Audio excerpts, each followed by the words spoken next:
아멘.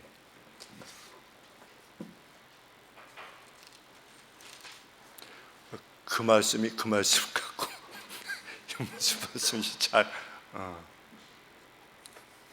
그렇습니다. 제가 이 성경을 거듭 읽으면서 여기 설교 내용이 나오겠나, 이 분량이 나오겠나 이런 생각이 먼저 우리 무슨 유재석 나오는 그런 내용들을 보면 이 뭐 분량, 방송 분량 나오겠습니까? 뭐 이렇게 하지 않습니까? 그런데 이 내용이 뭐 특별히 뭐 말씀하신 게 그렇게 별로 없는 것 같아요. 그것이 그것 같고.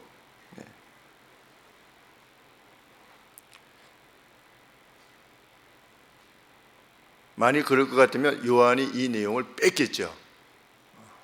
성경 말씀의 내용을 생략한 채로 바로 13장으로 넘어갔을 것인데, 사도 요한의 입장에서 보면 주님이 이 말씀을 하신 것이 정말 간절한 심령으로 이 자신을 받아들일 것과 또 자신이 전하는, 예수님 자신이 전하는 말씀을 받아들임으로 영생을 소유하기를 원하셨던 그 주님의 그 깊은 가슴이 담겨져 있는 말이라 요한이 여겨서 이렇게 우리에게 말씀을 주시는 겁니다. 우리 31절, 32절에 보시면 지금 십자가를 향해서 나아가고 계시는, 이제 며칠 있으면 십자가로 나아가실 주님께서 이렇게 말씀하셨습니다. 31절에 이제 이 세상의 심판이 이르렀으니 이 세상 임금이 쫓겨나리라. 내가 땅에서 들리면 모든 사람을 내게로 이끌겠노라. 이렇게 말씀하셨습니다. 자, 세 가지입니다. 하나는 이제 이 세상에 대한 심판이 이르렀다. 두 번째, 이 세상 임금이, 지배자가 쫓겨날 것이다. 셋째, 내가 땅에서 들린 이후에 모든 사람을 내게로 이끌 것이다. 예수님이 이 세 가지를 말씀하셨습니다. 첫 번째, 이 세상의 심판이 이루어질 것이다. 그런데 여기서 심판이라고 하는 것은 너 죄인이야, 너는 의인이야 이런 것을 말하는 것이 아니라 판단을 말합니다. 판단. 이 세상에 대한 판단이 이루어질 것이다. 어떤 판단이? 누가 진짜 세상을 지배하는가에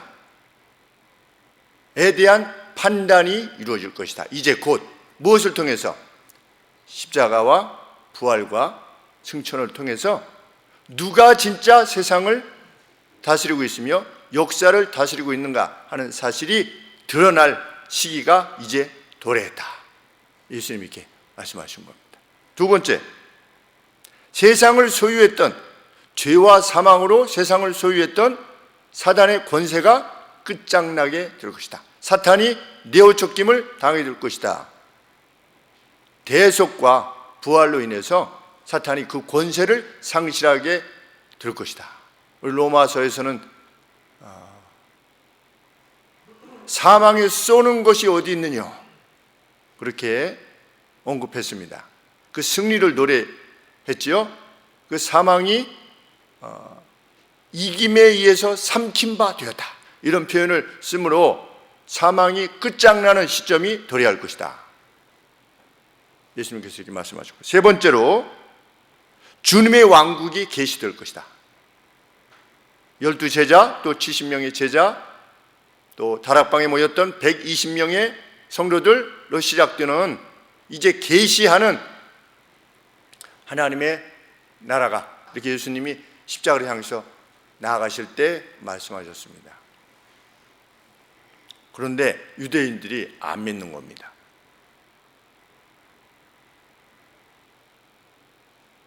그러자 예수님이 44절에 외쳐 가라사대 공개적으로 천명하시는 겁니다. 무엇을 천명하는 것이다? 나를 믿는 사람은 나를 믿는 것이 아니라 나를 보내신 그분을 믿는 것이다. 왜냐하면 유대인들은 성부 하나님은 믿었습니다. 그리고 성부 하나님, 하나님의 영도 믿었습니다. 그러니까 스피릿도 믿은 것이죠. 성령도 믿었는데 성자에 대한 이해는 없는 겁니다. 메시아가 도래할 것인데 그는 영존하시는 하나님이라 이렇게 불림을 받게 될 것이다 라고 하는 것만 유대인들이 마음속에 지니고 있었습니다.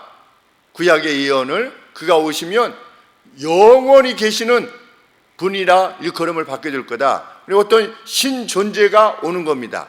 그 메시아가 신의 아들, 구약에 내 아들이라고 하는 표현을 계속 쓰셨으니까 누가 도래할 건데 그 메시아가 어떻게 될 거다?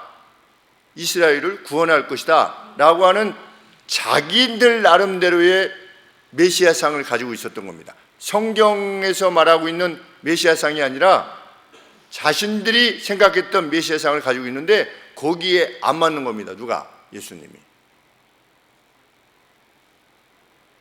그러니까 예수님 뭐라고 말씀하시는 겁니까? 나는 나를 보내신 이를 대표한다. 우리 12장 49절에 보시면 나는 내 자신의 동기로서 내 자신의 동기 위에서 지금 말하고 있는 것이 아니라 이니셔티브가 어떤 이것을 말하는 동기가 내 자신에 의한 것이 아니다. 성부 하나님께서 나를 보내셔서 성부 하나님의 대표자로서 나는 이 말을 하고 이 행동을 행하는 것이다. 그래서 나를 믿는 사람은 나를 믿는 것이 아니라 나를 보내신 그분을, 성부 하나님을 믿는 것이다. 또 나를 보는 사람은 나를 보내신 그분을 보는 것과 마찬가지다.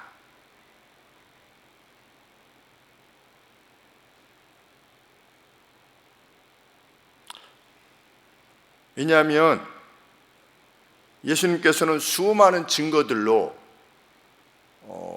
말씀과 기적과 또 어린 나귀 새끼를 타는 것과 같은 겸손한 왕으로서의 내용과 또 심지어는 우리 앞에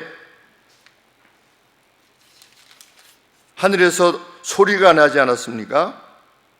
28절에 아버지여 아버지의 이름을 영광스럽게 하옵소서 하시니 하늘에서 소리가 나서 가로되 내가 이미 나의 이름을 영광스럽게 하였고 또 나의 이름을 다시 영광스럽게 할 것이다. 이런 증거들이 있음에도 불구하고 유대인들이 받아들이지 않았을 때 다시 한번 유대인들에게 호소하고 있는 것입니다.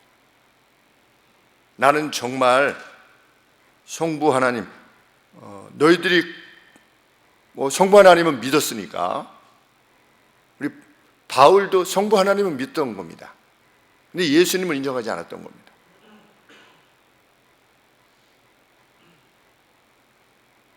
나를 믿는 사람은 나를 믿는 것이 아니라 나를 보내신 그분을 믿는 것이다 라고 하는 것을 입증하기 위해서 예수님은 수많은 증거들을 보여주셨습니다. 그런데도 유대인들은 받아들이지 않았습니다. 우리 14장 9절 말씀에 보면 예수님께서 이제 십자가를 향해서 나아가실 때 너희는 근심하지 말라, 마음에 근심하지 말라, 하나님을 믿으니 또 나를 믿으라. 내가 너희를 위하여 처소를 예비하러 간다. 내가 가는 곳에 그 길을 너희가 알리라. 그랬더니 예수님 어디로 가시는 겁니까? 이렇게 하면서 빌립이 뭐라고 예수님께 부탁했습니까? 성부 하나님을 보여주시면 우리가 예수님이 말씀하신 것을 믿겠습니다. 그렇게 말했을 때 예수님께서 뭐라고 답변하셨습니까? 내가 이렇게 오래 너희와 함께 있으되 네가 나를 알지 못하느냐? 내가 그동안에 3년 동안 너희들 가르치고 보여주고 구약의 예언이 실현된 것에 대해서 그게 바로 나다, 그렇지 않느냐라고 3년 동안이라고 했는데 네가 나를 알지 못하느냐? 나를 본 자는 아버지를 보았거늘 어찌하여 아버지를 보이라 하느냐? 라고 말씀하셨습니다. 믿음을 위한 충분한 증거들을 확보하고 있었음에도 불구하고 빌립이 예수님을 성자로 받아들이지 못함에 대해서 가벼운 책망을 행하시는 것입니다.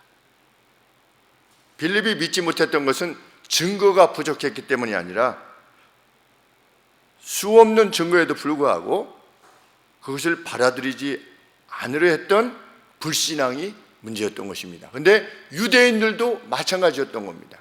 우리가 얼핏 생각하면 유대인들은 예수님을 예수님이 하나님의 아들이라고 그러는데 나사렛에서 같이 자란 거 이렇게 보았고 목수의 아들이라는 거 보았고 그랬으니까 어떻게 믿을 수 있었겠어? 라고 있을지 모르겠지만 예수님은 무엇을 말씀하시는 겁니까? 충분한 증거들이 있다라고 말씀하시는 것입니다. 그러면서 나를 믿는 자는 나를 믿는 것이 아니라 나를 보내신 이를 말씀하십니다. 무수한 증거들로 자신의 메시아 되심을 증거하셨던 주님을 거부했던 유대인들을 경고하시는 것입니다. 하나님은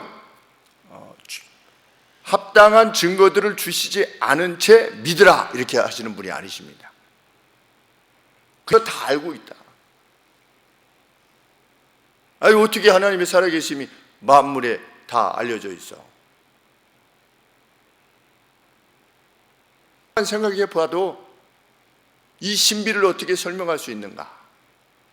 지구 온도가 1.5도만 올라가면 지구가 어떻게 되느니 이래가지고선 탄소 배출권을 사느니 마느니 지금 그렇지 않습니까?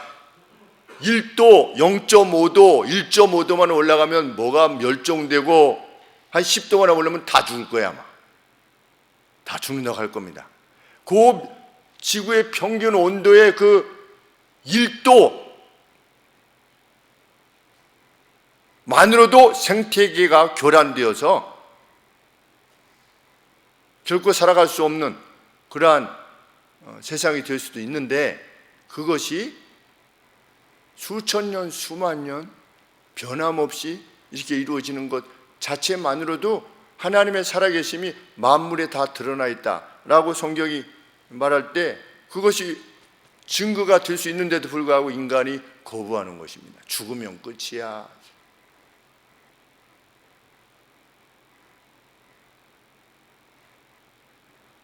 제가 친구에게 죽으면 끝이면 아무런 문제가 안 돼.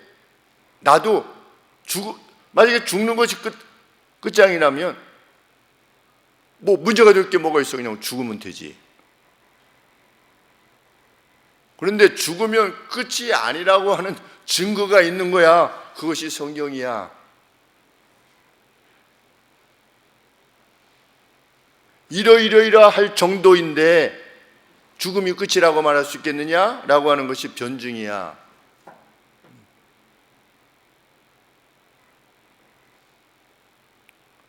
친구가 오는 날이 구원의 날이 될 줄 압니다.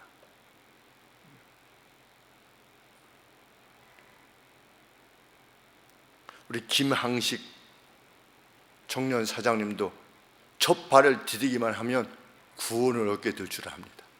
기다리고 있는 겁니다.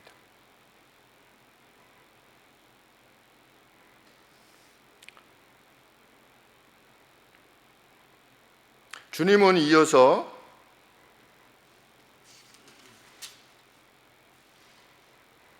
46절에 나는 빛으로 세상에 왔나니 무릇 나를 믿는 자로 어두움에 거하지 않게 하려 함이로라. 왜 갑자기 예수님께서 세상에 오신 목적에 대해서 말씀하시는가?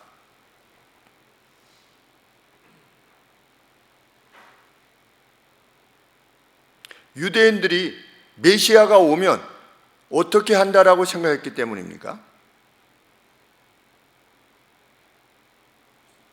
메시아가 오면 무엇을 해야 됩니까? 하나님의 아들이 세상에 오시면 무엇을 해야죠? 유대인들의 입장에서 보면 예수님이 하나님의 아들이에요. 그러면 오셨어요. 그러면 예수님은 무엇을 하셔야 됩니까? 세상을 심판하셔야 돼요. 악인을 멸하셔야 되고 적어도 몇 명 정도는 좀 손을 봐주셔야 되고 그래서 하나님의 어떠하심을 드러내셔야 되고 이랬는데 우리 구약시대에는 어땠습니까? 우리 게하시 어떻게 됐습니까? 문둥병에 걸렸잖아요. 또 발람 또 그렇게 죽었잖아요. 사울 그렇게 죽었잖아요.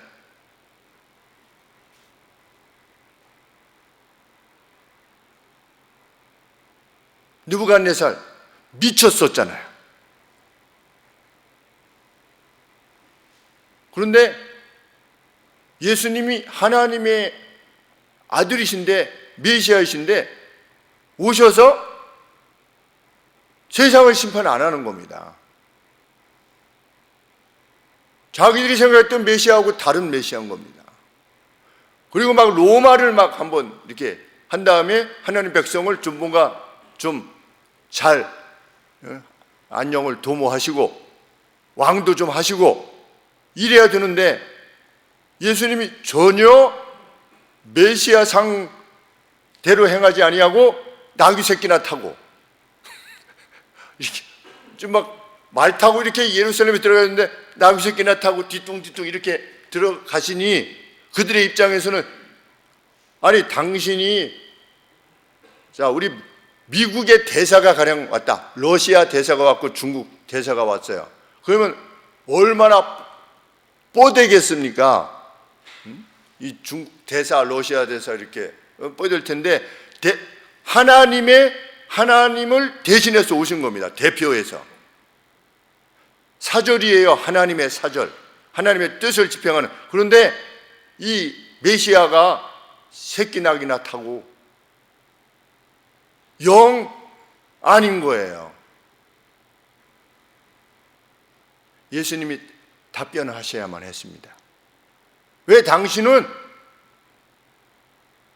성부의 사절로서 성부를 대표하는 성자라면 마땅히 성자로서 행해야 될 그 위험 그리고 세상에 대한 판단 악인에 대한 심판 이것을 이루어야 되는데 왜 당신은 한 번도 그런 적이 없습니까? 당신은 늘 죄인들의 친구예요.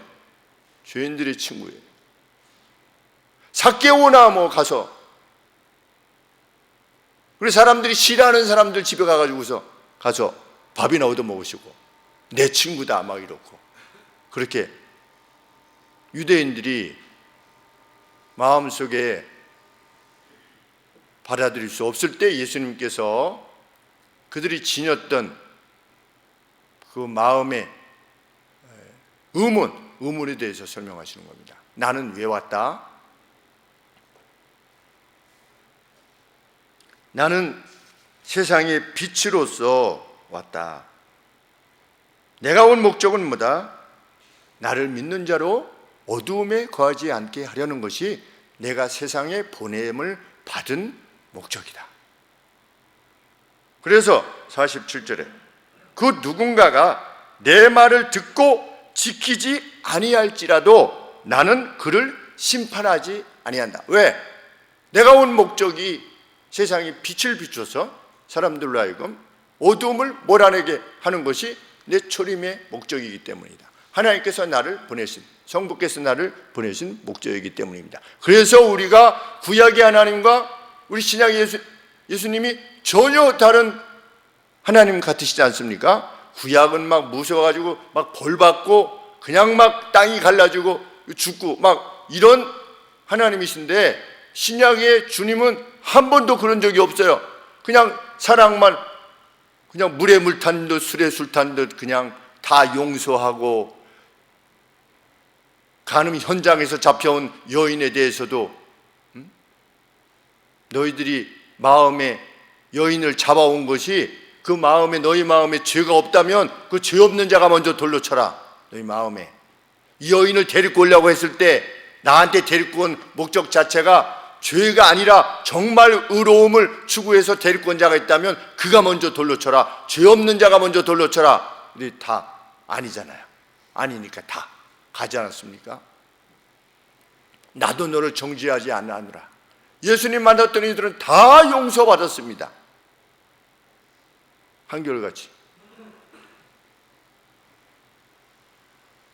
예수님을 욕하면서 부인했던 베드로까지도 주님은 용서하십니다.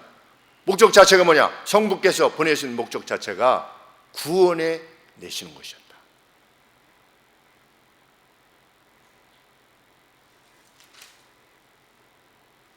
주님은 자신을 잡으려고 왔던 대제사장의 졸개들을 어떻게 하실 수 있다고 그랬었습니까? 지금이라도 내가 명해서 천사들을 보내가지고 12영 더 되는 천사들을 보내서 이들을 그냥 한 방에 끝낼 수도 있다. 그러면 이스라엘 백성들은, 유대인들은 그것들을 기대했던 겁니다. 한 방에 끝내는, 우와, 메시아 맞구나. 그러나 나는 세상의 빛으로 왔다.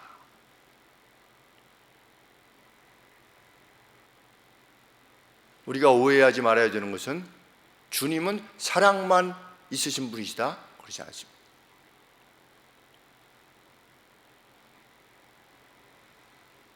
일세기에 오셨던 주님은 사랑만의 주님이십니다. 그러나 다시 오실 주님은 심판의 주로 오실 것입니다. 그 주님 우리에게 뭐라고 명령하셨습니까? 너희의 의로움이 바리새인과 서기관보다 더 낫지 못하면 결단코 천국에 들어가지 못할 것이다 라고 말씀하셨던 바리새인보다 더 나은 의, 긍휼이 없는 자에게는 긍휼 없는 심판이 있을 것이다 라고 말씀하시면서 우리에게 긍휼을 요청하셨습니다. 인애를 요청하셨습니다. 용서를 요청하셨습니다. 남의 아픔에 대해서 자기의 것을 내어줄 것을 요청하셨고, 70번씩 7번 용서하기를 요청하셨습니다. 남을 비판하지 말 것을 명령하셨습니다. 하나님으로부터 난 자, 하나님의 이름이 그 위에 있는 그 누구도 멸시할 수 없음을 명령하셨습니다.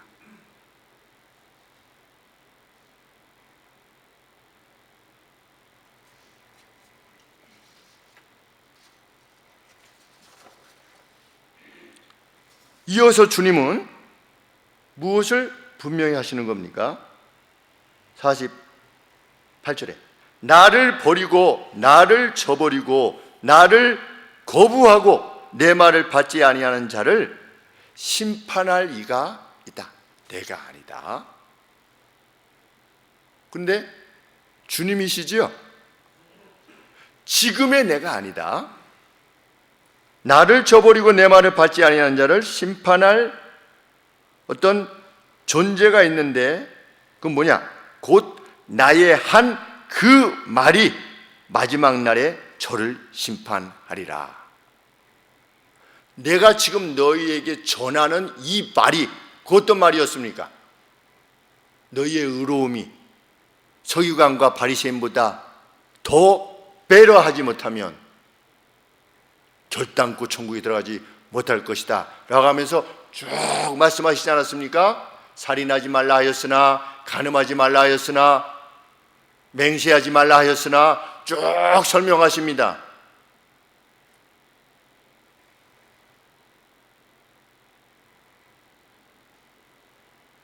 어떤 사람은 내가 칼로 누굴 죽이지만 않았으면 나 살인하지 않았다라고 생각할지 모르지만 그 누구에 대해서 아유 이렇게 하면 무슨 죄를 범한 것이다? 살인죄를 범한 것이다. 그런데 그 말이 판단할 것이다. 그 누구라도 그 기준에 따라 살았는가 여부가 그의 영벌과 영생을 결정할 것이다. 무서운 말씀이기도 합니다. 예수 그리스도께서 나의 죄를 위하여 대신 죽으셨다라고 하는 것을 믿는 것은 이 말을 따르는 것이다. 예수님이 그렇게 말씀하신 것을 100% 진실로 받아들이는 삶을 사는 것이다. 그것이 예수님이 나의 죄를 위하여 대신 죽으셨다는 것을 믿는 믿음의 사람들이 취할 태도다.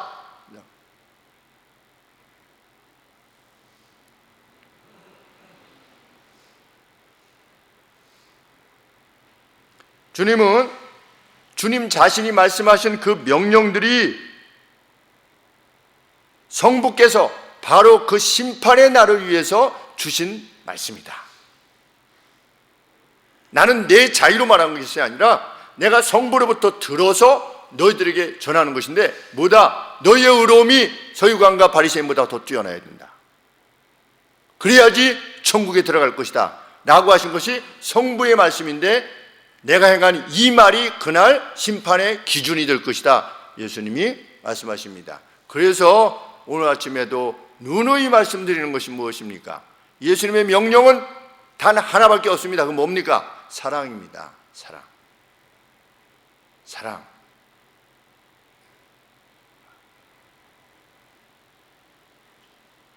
사랑하는 사람은 모든 율법을 다 지킨 겁니다.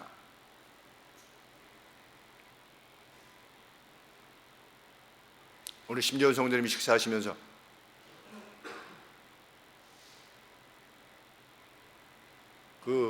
지금 일하시는 곳에 어떤 분이 막 이의를 제기하면서 막 이렇게 괴롭고 힘들게 하시는데 그 앞을 열심히 이렇게 정리를 해주셨대요. 그랬더니 그분이 그렇게 막 사납게 하고 이러던 분이 심지어 성도님에게 정중하게 인사를 하면서 고맙다고 이렇게 얘기를 하시더라고요. 그래서 우와, 그래서 제가 하이파이브 이렇게 오늘 아침에 식사하다 말고 이렇게 했어요. 그게 뭐냐? 바리새인과 서기관보다 더 나은 의로움입니다. 왜 나를 시키고 야단이야 이게 아니라 제가 그랬습니다. 그래? 여기가 좀 잘 되기를 원해요? 그럼 내가 해주지 뭐. 해주지 뭐. 기꺼이 해주지 뭐. 왜 나를 시키고 야단이야 이게 아니라 내가 기꺼이 해주지. 그게 뭐냐? 그것이 바리새인과 서기관보다 더 나은 의로움이기에 그 마음에 기쁨이 있는 겁니다. 심지어 성도님께서 그렇게 마음에 흐뭇해하시면서 그 표정을 지으면서 기뻐하시는 오랜만에 정말 뵀는데 이 시작하는 거죠. 시작. 하나님 안에서 그 기쁨을 시작하는 겁니다. 그래서 오늘 제 마음이 굉장히 기뻤습니다. 드디어 시작하시는구나. 바리새인과 서기관보다 더 나은 의로움은 무엇이냐? 긍휼이지요. 긍휼. 상대에 대한 애정, 심지어 누구에게도, 악인에게까지도. 우리는 그것과 맞서 싸워야 되고 이겨야 됩니다. 우리 안에 있는 그 어떤 것과도 싸워서 이겨야 돼요. 제가 심지어 성도님에게 말씀드렸습니다. 저도 중학교 1학년 때부터 고3 때까지 의자 70개 있는 반 하루도 안 빠지고 제가 청소했습니다. 혼자 남아서. 중학교 때 선생님이 다 청소 끝나면 와서 저 교무실 와서 체크받으라. 그러면 제가 가면 뭐 아이들 뭐 가죠 뭐. 아이들 야 나 이렇게 해서 오늘 뭐 이렇게 해줘. 가. 나 뭐 가. 그러면 저 혼자 남을 때도 있고 2학년 때는 그 약간 키가 저보다 약간 작았던 친구가 그 친구도 남아서 저를 꼭 도와줬어요.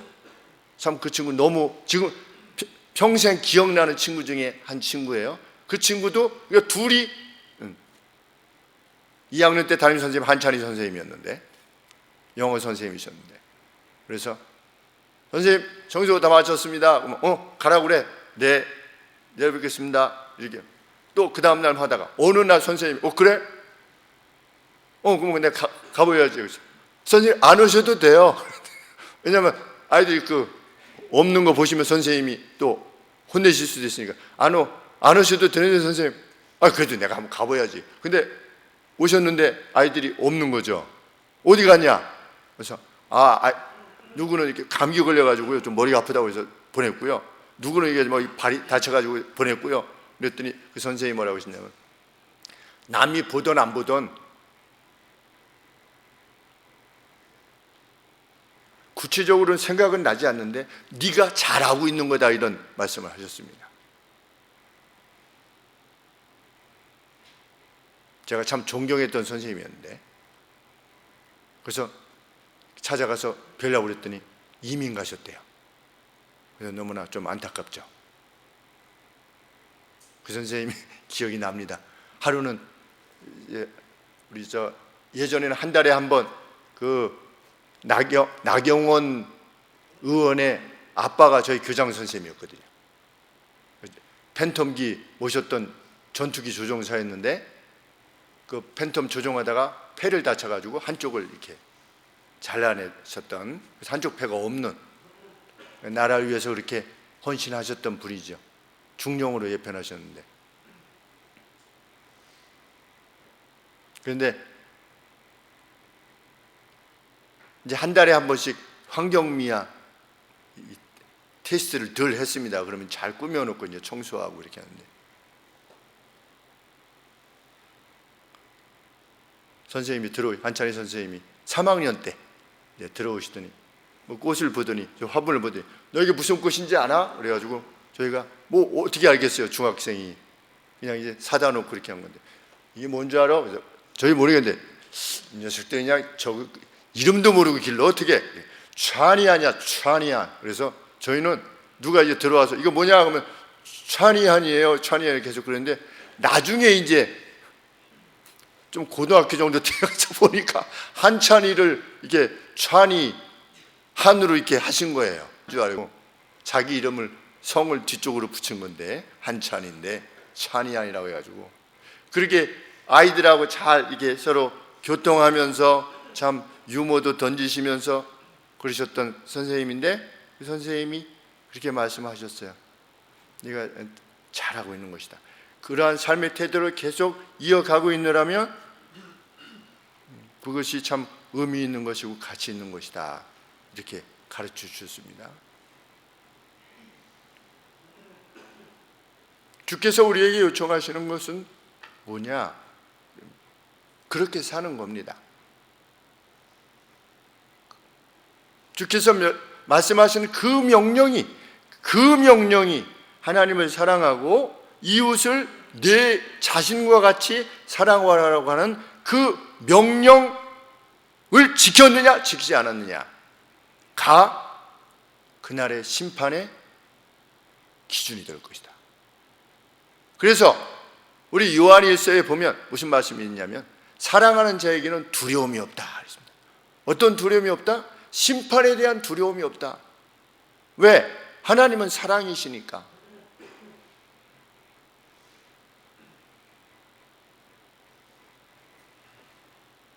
(49절) 말씀에 내가 내 자의로 말한 것이 아니요 나를 보내신 진짜 아버지께 말할 것과 이룰 것을 친히 명령하여 주셨으니 나는 그분의 명령이, 성부의 명령이 영이라. 영원히 사는 것은 영생이 뭐냐? 무엇과 무엇이 그 같은 것이라고 심지어 말할 수 있으리만큼 동일한 거냐? 하나님의 명령. 하나님의 명령이 곧 영생이다.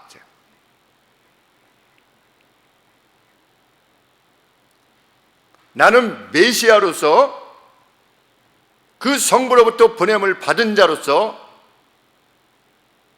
아버지 하나님의 명령을 받은 하나님의 아들로서 내가 너희에게 이것을 말하노라. 나는 이제 나의 길을 간다. 그러면 누가 세상을 참으로 지배하는 이인가가 드러날 것이고, 원수 마귀의 권세가 상실될 것이고, 하나님 나라가, 나의 나라가 킹덤 오브 갓 이제 계시될 거다. 그런데 정말 예수님의 말씀대로 그렇게 되지 않았습니까? 뭐 다른 걸 차치하더라도 하나님의 나라가 확장되어서 온 세상에 복음이 전해지고 있다는 사실만으로도 예언이 이루어진 거 아니겠습니까?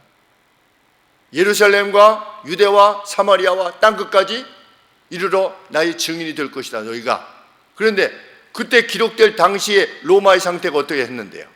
핍박과 환란이 있었는데 그냥 끝장나버릴 것 같은 그러한 상황이었는데도 주님이 그렇게 말씀하셨는데 그 주님이 말씀하신 바가 지금 이루어지지 않았습니까? 예언대로.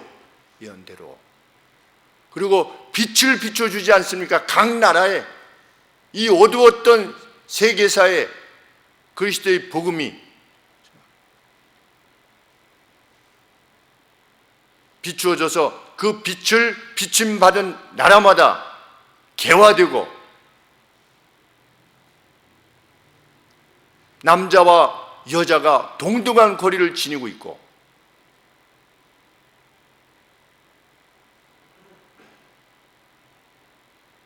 모든 사람들이 행복할 권리들을 지니고 있음을 인식해서 그것을 위해서 힘써 나가고 기독교의 복음이 미치는 나라마다 자유가 보장되고 왕정으로 다시 돌아가지 아니하고 그렇게 되지 않습니까? 빛을 비춰주시지 않았습니까? 우리가 오늘 이 자리에서 마음껏 남녀노소가 양반 상놈 없이 빈부귀천 없이 이 자리에 함께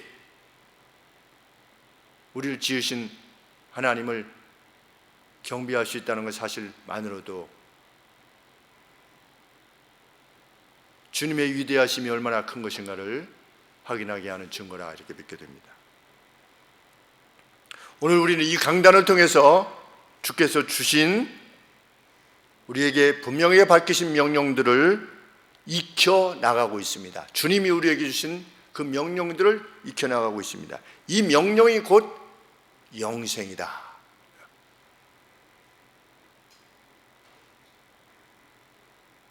심판의 날 이 말씀 그대로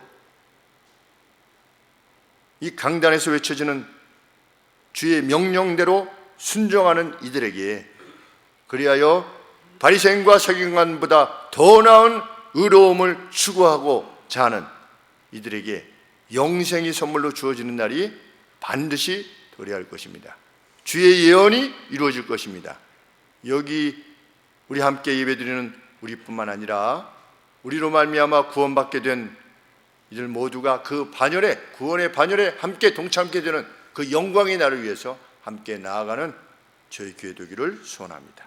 기도하겠습니다.